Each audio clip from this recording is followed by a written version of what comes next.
Of civil aviation यानी DGCA की एक रिपोर्ट सामने आई है जिसमें एक ऐसा खुलासा हुआ है जिसे सुनकर आप चौंक जाएंगे कि अगर इतने वीवीआईपी लोगों के साथ ये हो सकता है तो हम और आपकी भला बिसात ही क्या। रिपोर्ट किसी की जिंदगी किसी की मौत का सवाल थी। ये रिपोर्ट बता रही है कि किस कदर एविएशन इंडस्ट्री में घोर लापरवाही हो रही है या होती रही है।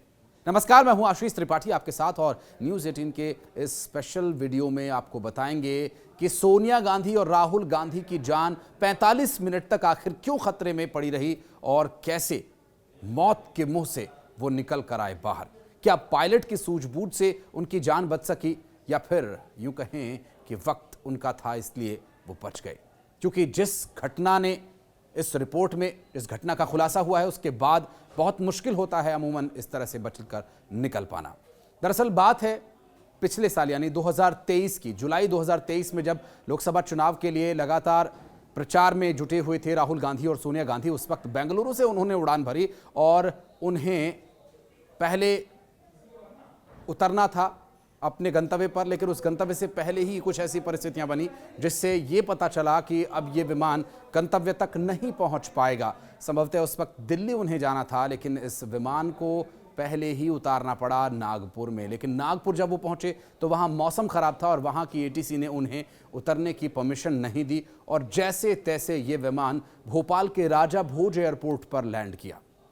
आपको बता दें कि इस विमान में एक ऐसी कमी आ गई थी जिस कमी की वजह से विमान का जो कॉकपिट का और केबिन का जो प्रेशर है ऑक्सीजन का वो लगातार कम होने लगा। एक विमान जो कि वायुमंडल के उस लेयर में उड़ान भरता है जहां पर कि वायु से सामान्य रूप से आप ऑक्सीजन नहीं ले सकते, उसके लिए ऑक्सीजन का जो एयर प्रेशर है वो मेंटेन करके रखना होता है क्रू में, कॉकपिट में और केबिन में क्रू के और पैसेंजर्स के लिए। लेकिन यहाँ ऐसा क्या हुआ जिसकी वजह से ये घटना घटित हुई। दरअसल एक वॉल्व जो एयर प्रेशर को मेंटेन करता है, जिसको कि विमान में एक बार नहीं, दो बार नहीं, तीन बार नहीं, चार बार नहीं, बल्कि 5 बार खराब होने के बाद रिपेयर करके फिर से लगा दिया गया कि चलो कुछ दिन और निकल जाएं। ऐसे में ऑक्सीजन तेजी से घटने लगी और इसके बाद सोनिया गांधी, राहुल गांधी और पूरे क्रू मेंबर्स को 45 मिनट तक मास्क लगाकर उस जद्दोजहद को झेलना पड़ा। दरअसल ये वॉल्व था इलेक्ट्रोन्यूमेटिक वॉल्व, जो कि ऑक्सीजन और एयर प्रेशर को केबिन के अंदर, कॉकपिट के अंदर मेंटेन करता है। और जब ये प्रेशर कम होने लगा तो अलार्म बजने लगा। जब कॉकपिट में अलार्म बजता है तो वो एक कोई घड़ी के या फ़ोन के अलार्म जैसा तो होता नहीं है कि आपने सुना और आपने बंद कर दिया। वो इस तरह का अलार्म होता है कि जिसे सुन करके कोई भी दहशत में आ जाएगा। कई तरह की आवाज़ें आने लगती हैं, कई तरह के साउंड्स उसमें जनरेट होते हैं और उन साउंड्स की वजह से जो विमान के चालक हैं, कैप्टन हैं या फिर फर्स्ट ऑफिसर हैं, वो भी उस वक्त एक सिचुएशन को हैंडल करने के लिए ट्रेनिंग में तो उनकी तैयारी अलग होती है, लेकिन जब वो रियल टाइम में सारी घटनाएं घटित होती हैं तो उस वक्त भी अच्छों के पसीने छूट जाते हैं। और जब एयर प्रेशर कम होने जैसी एक इमरजेंसी सिचुएशन हो तो उस वक्त तो आपको तुरंत कहीं ना कहीं लैंड करना होता है, जिससे कि आप वायुमंडल के उस क्षेत्र में पहुंच जाएं जहां से आप सामान्य रूप से ऑक्सीजन ले सकें। लेकिन उस वक्त विमान के फर्स्ट ऑफिसर और कैप्टन, उस वक्त जब ये अलार्म बजा तो उस वक्त तक जो फर्स्ट ऑफिसर है वो प्लेन उड़ा रहे थे। फर्स्ट ऑफिसर दरअसल जो थोड़े अपेक्षाकृत जूनियर पायलट होते हैं, सीनियर पायलट से उन्हें फर्स्ट ऑफिसर कहा जाता है, और जो कैप्टन होते हैं वो प्रमुख पायलट होते हैं जिनको अच्छा अनुभव होता है, फ्लाइंग आवर्स उनके बहुत अधिक होते हैं। तो इस तरह की सिचुएशन से निपटने के लिए उनका एक्सपीरियंस, उनका अनुभव उनके काम आता है। ऐसे में फर्स्ट ऑफिसर की जगह फिर कैप्टन ने चार्ज लिया और इसको मेंटेन करने की वो कोशिश करने लगे। जब ये सब घटना घटित हुई उसके बाद राहुल गांधी जब भोपाल के राजा भोज एयरपोर्ट पर पूरे ठीक तरीके से लैंड हो गए, सुरक्षित बाहर आए, तो उन्होंने एक पोस्ट भी डाला था। उस पोस्ट में उन्होंने लिखा था कि दबाव में भी सबसे सुंदर मेरी माँ। वो पोस्ट अगर आप राहुल गांधी का उनके पेज पर जाके देखें तो आप वो रिकॉल कर पाएंगे उस वक्त की घटना। और इमरजेंसी लैंडिंग आजकल के समय में जब हम किसी भी तरह से 1% भी कोई गुंजाइश रिस्क की हम नहीं लेना चाहते तो कोई भी एक छोटी मोटी घटना भी घटित होती है तो हम ये देखते हैं कि विमानों की इमरजेंसी लैंडिंग करा दी जाती है।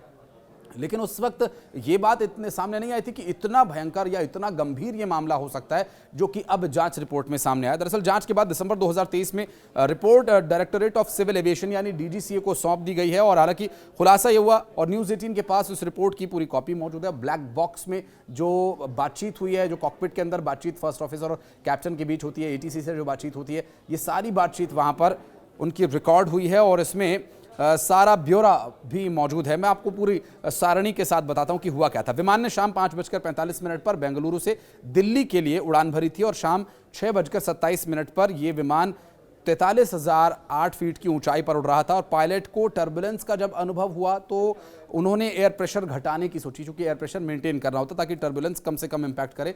और ऐसे इस तरह के प्राइवेट छोटे विमानों पर जिस प्लेन में राहुल गांधी और सोनिया गांधी मौजूद थे, पायलट को टर्बुलेंस जब महसूस हुआ तो एयर प्रेशर घटने लगा और इस पर को पायलट ने तत्काल विमान की ऊंचाई को घटाना शुरू कर दिया। और इस विमान की जब ऊंचाई 36,000 फीट रह गई तभी प्लेन के केबिन में मास्टर वार्निंग आना शुरू हो गया। जिस बीप की मैं बात कर रहा था, टी टी टी टी इस तरह का साउंड एक होता है, बहुत इरिटेटिंग साउंड ये होता है। और जिस वक्त टर्बुलेंस महसूस हुआ तब ये सेफ्टी अलार्म आया नहीं था और पायलट ने इमरजेंसी अनाउंसमेंट की। विमान को 43,000 फीट की ऊंचाई से 10,000 फीट की ऊंचाई पर ले जाया गया, क्योंकि उस वक्त 36,000 फीट की ऊंचाई पर यह विमान उड़ रहा था और केबिन में मास्टर वार्निंग आना शुरू हो गई। क्योंकि जिस वक्त टर्बुलेंस हुआ था ये कोई सेफ्टी अलर्ट केबिन में उस वक्त तक नहीं मौजूद था, ये सिर्फ कॉकपिट में सारी घटना चल रही थी। और फिर जब ये विमान को 10,000 फीट की ऊंचाई पर ले आया गया तब पायलट ने विमान की इमरजेंसी लैंडिंग के लिए नागपुर एयरपोर्ट से बात की, जैसा कि हमने आपको शुरू में बताया। और शाम 7:43 पर इसकी भोपाल में लैंडिंग हुई। चूंकि वहां उस वक्त नागपुर में मौसम बिल्कुल भी ठीक नहीं था और जुलाई का समय, चूंकि बारिश का समय था, इसलिए भी वो समस्या को समझा जा सकता है।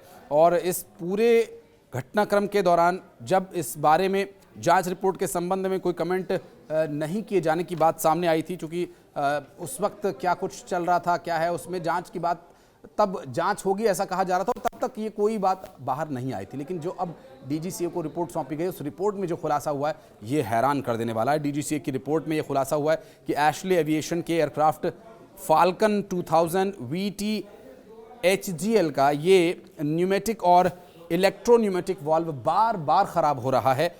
इसे नए पार्ट में नहीं बदला गया, ये भी एक घोर लापरवाही है। और इसके बजाय इसे रिपेयर करके दोबारा एयरक्राफ्ट में लगाते, नतीजतन ये हुआ कि एयरक्राफ्ट की कभी रनवे पर तो कभी उड़ान के दौरान अलग अलग एयरपोर्ट पर इमरजेंसी लैंडिंग कराई जाती रही। ऐसा नहीं है कि इस विमान में ये घटना पहली बार हुई है, इससे पहले भी इस विमान में ये घटनाएं होती रही थी। उसके बाद भी ये एविएशन कंपनी इस विमान को उड़ाती रही, इससे मुनाफा निचोड़ती रही और 5 साल में इस विमान का वाल्व 5 बार खराब हो चुका है। एक छोटी सी भी कोई गंभीर लापरवाही यदि होती है तो विमान की इमरजेंसी लैंडिंग कराई जाती है, उसकी जांच होती है। आपने भी इन दिनों देखा होगा कि विमानों में झूठ मूठ के बॉम्ब होने की अफवाह उड़ाई जाती है। तो ठीक है, विमान में बॉम्ब नहीं है, लेकिन उसको फिर भी कंफर्म करने के लिए कि ये 1% भी अगर ये घटना या सूचना सच्ची हुई तो क्या गंभीर परिस्थितियां बन सकती है, इसलिए भी 1% भी चांस वहां पर नहीं लिया जाता और तुरंत उसकी लैंडिंग कराई जाती है। लेकिन यहाँ वीवीआईपीज जो कि देश में सरकार चला चुके हैं, देश की सबसे पुरानी पार्टी के वो नेता प्रतिपक्ष राहुल गांधी हैं और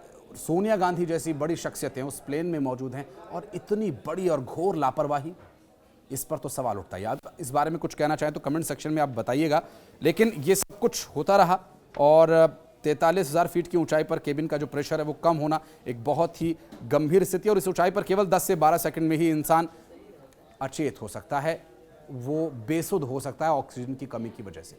और हमने जो हाल के दिनों में जितनी भी विमान दुर्घटनाएं देखी उसमें हमने यही देखा है कि अंत तक बिल्कुल सब कुछ ठीक चल रहा था और अचानक परिदृश्य बदल जाता है। नेपाल में हुआ वो हादसा आपको याद होगा और उसके बाद कई जगह इस तरह की घटनाएं घटित हुई जिसमें एकदम लास्ट मोमेंट पर कुछ सेकंड्स के लिए कुछ गड़बड़ी हुई और अचानक सब कुछ बदल गया। गांधी परिवार जो कि संजय गांधी की प्लेन क्रैश में पहले ही एक दुखद मौत देख चुका है, उस परिवार को तो यूं भी विशेष जो है सतर्कता बरतने की आवश्यकता है। उस परिवार को पूरी सावधानी के साथ लाना ले जाना ये कंपनीज की जिम्मेदारी होनी चाहिए थी, लेकिन यहाँ पर उस जिम्मेदारी को नहीं निभाया गया। अब इस पूरे मामले में आगे क्या कार्रवाई की जाएगी ये देखने का विषय होगा, लेकिन इस तरह की घटना की पुनरावृत्ति और किसी के साथ न हो इसके लिए भी अब सचेत रहना होगा और इस पर कार्रवाई की आवश्यकता है। आप इस बारे में कुछ कहना चाहेंगे तो कमेंट बॉक्स में आपका वेलकम रहेगा।